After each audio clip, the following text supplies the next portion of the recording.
ុំស្លាប់ដូចពស់កុំរស់ដូចកង្កែប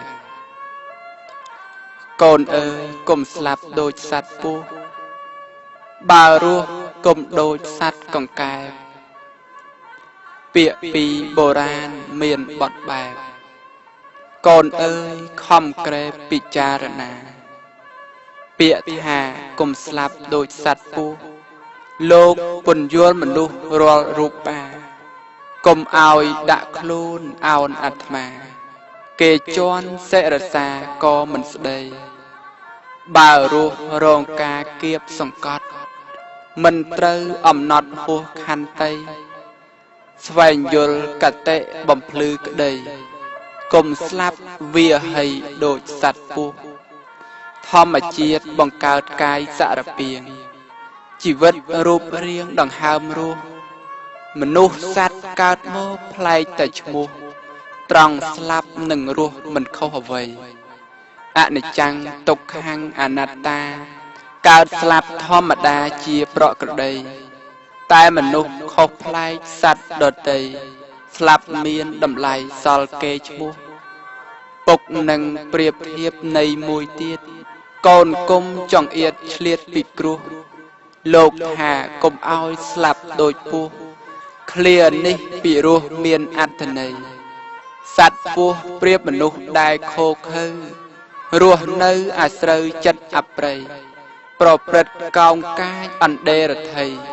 ហ៊ានកាប់ប្រឡ័យចិត្តរិស្ចាលុះដល់ពេលខ្លួនសូន្យជីវិតអ្នកផងឆ្ងាយចិត្តគេរអាសំបីសាកសពសូន្យសង្ខារសឹងគ្មាននរណាហ៊ានចូលចិត្តគេត្រេកអរណាស់ទោះចាស់ក្មេងគេលោតកញ្ឆេងលែងភ័យភិតគេផ្សងបន់ស្រន់ឲ្យសូន្យពិតស្លាប់ចុះញាតិមិត្តផុតភ័យខ្លាចនោះហើយហៅស្លាប់ដោយគ្មានន័យ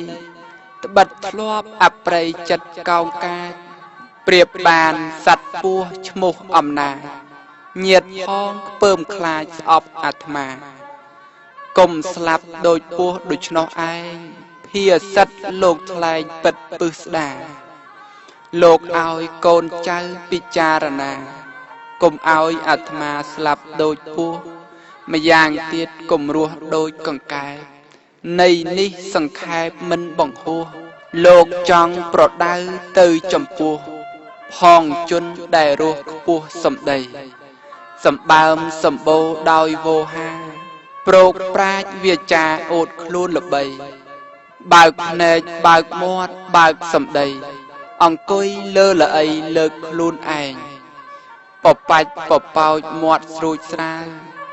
មិនខ្វះរឿងរ៉ាវស្ដីថ្លាថ្លែងក្អេងក្អាងក្អាកក្អាយអូតខែងរែងមិនខ្លាចរឯងក្រែងចិត្តគេបំភ្លៃបំភ្លើសឆ្កឹះចាក់ដោតភូតផោបញ្ឆោតបញ្ជោជេបង្កាច់បង្ខូចស្ដីដើមគេគ្មានផលអ្វីទេជួញគេស្អប់ប្រៀបនឹងកង្កែបអែបត្រពាំងប្រឹងស្រែកឮខ្លាំងមិនស្ងៀមស្ងប់សត្វផងលួចជេរគេធុញថប់កង្កែបត្រឡប់ជាសប្បាយពេលអាសន្នដល់ទល់ចម្រោកទៅស្ទុះទៅមកភ្នកខ្វល់ខ្វាយសត្វអត់មាយាទឆ្លៀតផ្ញើកាយរន់គេទាំងឡាយកាយទុកស្រាប់ជនត្រូវរងគ្រោះអន្តរធានកង្កែបសមាននាំក្តីស្លាប់ស្រែកអូកព្រានលោកដៃញឹបចាប់ម្ចាស់រុនរងស្លាប់ជាមួយដែរនេះពុកដង្ហើយមិនឲ្យត្រាប់កង្កែបប្រាជ្ញអាប់មិនពូកែបានខាងក្អេងក្អាងស្រែកឡប់ឡាបើនឹងស្និទ្ធស្នេហ៍គេផ្ដាសា